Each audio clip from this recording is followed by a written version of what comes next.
നമസ്കാരം, മലയാളി വാർത്തയിലേക്ക് സ്വാഗതം. യാത്രക്കാരുമായി പോകുന്നതിനിടെ ആകാശമധ്യത്തിൽ വെച്ച് വിമാനത്തിന്റെ എഞ്ചിൻ തീപിടിച്ചാൽ എന്തായിരിക്കും സംഭവിക്കുക? യാത്രക്കാർ ഒന്നോ രണ്ടോ അല്ല, ഏകദേശം 172ഓളം യാത്രക്കാരാണ് ഒരു വിമാനത്തിലുണ്ടായിരുന്നത്. അതിനെ ഒന്നായാലും രണ്ടായാലും പോകുന്നത് മനുഷ്യജീവൻ തന്നെയാണ്. ശരിയാണ്. ഇവിടെ ഇതാ ലോകത്തെ ഞെട്ടിപ്പിച്ചുകൊണ്ട് ഇന്ന് രാവിലെ തന്നെ അമേരിക്കയിൽ നിന്നും ഒരു ദൃശ്യം പുറത്തു വന്നിരുന്നു. ആ ദൃശ്യത്തിന് പിന്നാലെയുള്ള വാർത്തകൾ തേടുമ്പോഴാണ് ഞെട്ടിപ്പിക്കുന്ന വിവരങ്ങൾ പുറത്തു വരുന്നത്. വഴിതിരിച്ചു വിട്ട വിമാനം 172 യാത്രക്കാരുമായി ലാൻഡ് ചെയ്തതിന് പിന്നാലെ തീ കത്തി. അടിയന്തര മാർഗങ്ങളിലൂടെ യാത്രക്കാരെ ഒഴിപ്പിക്കുകയുണ്ടായി. അമേരിക്കയിൽ ഒഴിവായത് വൻ ദുരന്തം തന്നെയാണ്. വ്യാഴാഴ്ച ഡെൻവർ വിമാനത്താവളത്തിലാണ് സംഭവം. അമേരിക്കൻ എയർലൈൻസിന്റെ 1006 വിമാനത്തിന്റെ എഞ്ചിനിലാണ് തീപിടിച്ചത്.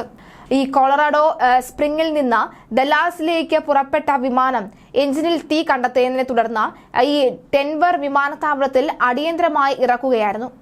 ബോയിങ് 737-800 വിമാനമാണ് അപകടത്തിൽപ്പെട്ടത്. ലാൻഡ് ചെയ്തതിന് പിന്നാലെ തന്നെ 172 യാത്രക്കാരെയും ഈ സ്ലൈഡുകളിലൂടെ താഴെ ഇറക്കിയ ശേഷം തീ നിയന്ത്രണ വിധേയം ആക്കുകയായിരുന്നു. പ്രാദേശിക സമയം വൈകുന്നേരം 5:15 സംഭവം. എഞ്ചിനിൽ വിറയൽ അനുഭവപ്പെട്ടതിനെ തുടർന്ന് ക്രൂ അംഗങ്ങൾ പറഞ്ഞതിന് പിന്നാലെയാണ് വിമാനം തൊട്ടടുത്തുള്ള ഈ ഡെൻവർ വിമാനത്താവളത്തിൽ ഇറക്കിയത്. ലാൻഡ് ചെയ്തതിന് തൊട്ടു പിന്നാലെ എഞ്ചിനിൽ തീ പടരുകയായിരുന്നു. വിമാനത്തിൽ പുക മൂടിയതോടുകൂടി യാത്രക്കാർ വിമാനത്തിന്റെ ചിറകുകളിൽ അടക്കം കയറി നിൽക്കുന്നതായി രക്ഷാപ്രവർത്തന ദൃശ്യങ്ങൾ ഇതിനോടകം തന്നെ പുറത്തു വന്നിട്ടുണ്ട്. 172 യാത്രക്കാരും 6 ക്രൂ അംഗങ്ങളും അടക്കം 178 പേരായിരുന്നു വിമാനത്തിൽ ഉണ്ടായിരുന്നത്. US വ്യോമയാന മേഖലയിൽ തുടർച്ചയായാണ് ഇത്തരം സംഭവങ്ങൾ ഉണ്ടാകുന്നത്. സംഭവത്തിൽ ഫെഡറൽ ഏവിയേഷൻ അതോറിറ്റി അന്വേഷണം ആരംഭിച്ചിട്ടുണ്ട്. ജനുവരി 29-ന് അമേരിക്കൻ എയർലൈൻ ജെറ്റും മറ്റൊരു വിമാനവും സൈനിക വിമാനവുമായി കൂട്ടിയിടിച്ച് 67 പേരാണ് കൊല്ലപ്പെട്ടത്.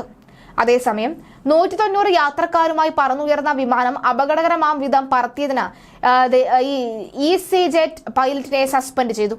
ക്യാപ്റ്റൻ പോൾ എൽസ്വർത്ത് നയിച്ച മാഞ്ചസ്റ്ററിൽ നിന്ന് ഈജിപ്തിലെ ഹുർഗദയിലേക്കുള്ള വിമാനം ഫെബ്രുവരി 2-ന് അപകടകരമായ ഒരു മലനിരക്കിലേക്ക് താഴ്ന്നിറക്കാൻ ശ്രമിച്ചതോടു കൂടിയാണ് താൽക്കാലിക നടപടി ഉണ്ടായിരിക്കുന്നത്.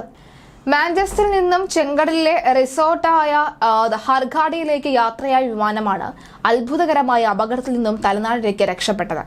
വിമാനത്തിന്റെ ഗ്രൗണ്ട് പ്രോക്സിമിറ്റി വേൾഡ് സിസ്റ്റം അഥവാ നിലത്ത് അടുത്തു നിൽക്കുമ്പോൾ മുന്നറിയിപ്പ് നൽകുന്ന സുരക്ഷാ സംവിധാനം അലാറം മുഴക്കിയതോടുകൂടിയാണ് പൈലറ്റ് അപകടം അറിയുന്നത്.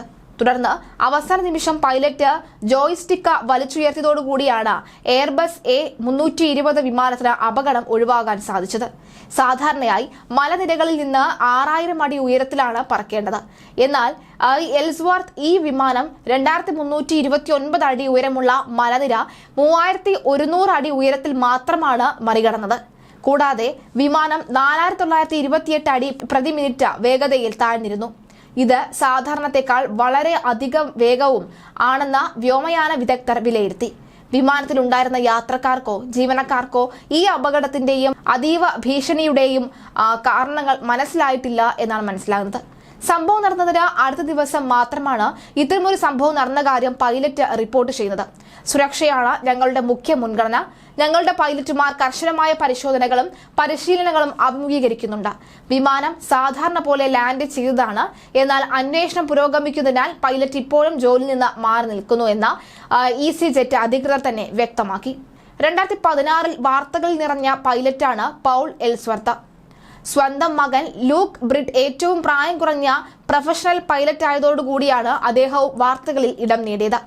19-ാം വയസ്സിൽ പൈലറ്റായ ലൂക്ക് ഇപ്പോൾ ബ്രിട്ടീഷ് എയർവേസിലെ പൈലറ്റ് കൂടിയാണ്. ഈ വാർത്തകൾ മാത്രമല്ല, അമേരിക്കയിൽ നിന്ന് പുറത്തുവരുന്ന ചില ഞെട്ടിപ്പിക്കുന്ന മറ്റു ചില വാർത്തകൾ കൂടിയുണ്ട്. അമേരിക്കയിൽ ഭീഷണി ഉയർത്തി വൻ കൊടുങ്കാറ്റ് വരുന്നു എന്നുള്ളതാണ്. 100 ദശലക്ഷത്തിലധികം ജനങ്ങളെ കൊടുങ്കാറ്റ് പ്രതികൂലമായി ബാധിക്കും എന്നാണ് സൂചന.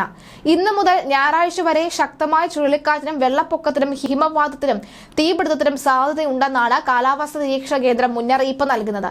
ഈ കൊടുങ്കാറ്റുകൾ അലബമായ ടെക്സസ്, ലൂസിയാന എന്നിവിടങ്ങളിൽ നിന്ന് തെക്ക് ഭാഗത്തേക്കും ഈ നെബ്രാസ്ക്, കാൻസാസ്, അതുപോലെ തന്നെ ഒക്ലഹോമ എന്നിവിടങ്ങളിൽ നിന്ന് പടിഞ്ഞാറ് ഭാഗത്തേക്കും വ്യാപിച്ചതിന് ശേഷം രാജ്യത്തിന്റെ മധ്യഭാഗത്തുകൂടി ഇന്ത്യാന, മിഷിഗൺ, മിനസോട്ട, വിസ്കോണിൻ എന്നിവിടങ്ങളിലേക്കും കടക്കുമെന്നാണ് പ്രതീക്ഷിക്കുന്നത്. എന്നാൽ ഈ മേഖലയുടെ മധ്യഭാഗത്തുള്ള സംസ്ഥാനങ്ങളായ അർക്കൻസാസ്, അതുപോലെ തന്നെ ഇലിനോയിസ്, അയോവ, ക്ലെൻറ്റക്കി, മിസിസിപ്പി, മിസോറി, ടെൻസി എന്നിവ ഈ വിനാശകരമായ കൊടുങ്കാറ്റിനെ നേരിടാൻ തയ്യാറെടുക്കുന്നു എന്നാണ് റിപ്പോർട്ട്. ഈ പ്രദേശങ്ങളിൽ നിന്ന് രാത്രി വരെ അതിശക്തമായ ഇടിമിന്നലിനുള്ള സാധ്യതയുണ്ട് എന്നാണ്. വീടുകൾക്കും കാറുകൾക്കും കേടുപാടുകൾ വരുത്തുന്ന വലിപ്പമുള്ള ആലിപ്പഴം പെയ്യാനുള്ള സാധ്യതയും കൂടുതലാണ്. മാരകമായ ടൊർണാഡോ കൊടുങ്കാറ്റുകളുടെ ഭീഷണി അർക്കൻസാസ്, മിസോറി എന്നിവിടങ്ങളിലാണ് കേന്ദ്രീകരിച്ചിരിക്കുന്നത്. എന്നാൽ ഇലിനോയിസ്, ക്ലെൻറ്റക്കി, ടെനസി, മിസിസിപ്പി എന്നിവയുടെ ചെറിയ ഭാഗങ്ങളും ഇതിന്റെ അപകട മേഖലയിലാണ് എന്നാണ് മുന്നറിയിപ്പ്. ഇന്ന് രാത്രി മുതൽ ശനിയാഴ്ച രാവിലെ വരെ 2 ഡസനിലധികം ഈ ടൊർണാഡോകൾ അമേരിക്കയുടെ മധ്യഭാഗത്ത് ആഞ്ഞടിച്ചേക്കുമെന്നാണ് കാലാവസ്ഥാ നിരീക്ഷണ കേന്ദ്രം പറയുന്നത്. കൊടുങ്കാറ്റിൽ നിന്ന് രക്ഷ നേടിയതായി എല്ലാവിധ തയ്യാറെടുപ്പുകൾ നടത്താൻ കാലാവസ്ഥാ വിദഗ്ധർ ജനങ്ങളോട് ആവശ്യപ്പെട്ടു കഴിഞ്ഞു. ആവശ്യ സാധനങ്ങൾ കരുതി വെക്കണമെന്നും നിർദ്ദേശം നൽകിയിട്ടുണ്ട്. ടെക്സാസിലും ന്യൂ മെക്സിക്കോയിലും തീപിടുത്തം ഉണ്ടാകാനുള്ള സാധ്യത വളരെ കൂടുതലാണെന്നും കാലാവസ്ഥാ നിരീക്ഷണ കേന്ദ്രം വ്യക്തമാക്കി. കാറ്റിന്റെ വേഗത മണിക്കൂറിൽ 80 മൈൽ വരെയായി ഉയരാൻ സാധ്യതയുണ്ട്. നാളെ കൊടുങ്കാറ്റിന്റെ ഗതി കിഴക്കോട്ടേക്ക് നീങ്ങുകയും ഇതിന്റെ ഫലമായി ലൂസിയാന, മിസിസിപ്പി, അലാബാമ, ടെനസി, ഫ്ലോറിഡ എന്നിവിടങ്ങളിൽ ശക്തമായ തോതിൽ ഇടിമിന്നൽ ഉണ്ടാകാനുള്ള സാധ്യതയുണ്ടെന്നും പറയുന്നു. 2025 ആദ്യത്തെ ഏറ്റവും ശക്തമായ കൊടുങ്കാറ്റായിരിക്കും ഇതെന്നാണ് വിദഗ്ധർ പറയുന്നത്. ഈ വർഷം അമേരിക്കയിൽ 1350 മുതൽ 1400 വരെ ടൊർണാഡോകൾ ഉണ്ടാകുമെന്നാണ് കാലാവസ്ഥാ പ്രവചനങ്ങൾ ചൂണ്ടിക്കാട്ടുന്നത്. കൊടുങ്കാറ്റ് ഞായറാഴ്ച കിഴക്കൻ തീരത്തേക്ക് നീങ്ങുമ്പോൾ ഫ്ലോറിഡ മുതൽ മസാച്യൂസെറ്റ്സ് വരെയുള്ള എല്ലാ സംസ്ഥാനങ്ങളിലും ശക്തമായ കാറ്റും ഇടിമിന്നലും ഉണ്ടാകും. Georgia, Carolinas, Virginia, Maryland, Pennsylvania, New Jersey എന്നിവിടങ്ങളിൽ വെള്ളപ്പൊക്കത്തിനും സാധ്യത ഏറെയാണ്.